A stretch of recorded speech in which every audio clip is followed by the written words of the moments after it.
যেখানে আছে ওই চেয়ার যদি আমি আজকে বসতাম আপনাকে এই হাদিস আমি জোর করে মানাতাম, আপনি মানতেন, আপনার বাপ মানতো। ওই চেয়ারে তো আমরা নেই, এই জন্য শুধু অনুরোধ করছি।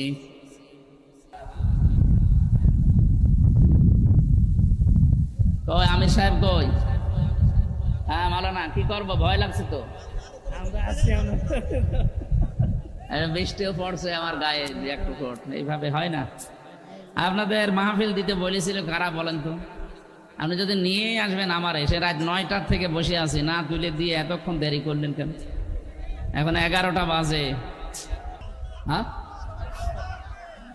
বলতে থাকবো। যেই দলের কর্মসূচিতে কোরআন শরীফ নেই, কোরআনের নিয়ম নীতি নেই, ওই দলের প্রতিষ্ঠাতা আমার বাবাও যদি হয়, আমি ওই দলে নেই। আমি আপনাকে বাঁচাতে চাই ভাই, আপনি শত্রু মনে করলেও আমি বলবো, কারণ আমাকেও বাঁচা লাগবে। এই সঠিক কথাটা যদি আমি তুলে না ধরি আমারও খবর আছে। কোরআনে কারীম জানিয়েছে ওয়ামান আযলামু মিম্মান কাতামা শাহাদাতান ইনদাহু মিনাল্লাহ ইলা আখিরি আয়াত। সূরা বাকারার 140 নম্বর আয়াতের মাঝের অংশে এটা আছে। আল্লাহ পাক বলেন বড় জালেম আমি আল্লাহর দৃষ্টিতে ওইটা। ইসমে তাফসীল দিয়েছেন আযলাম।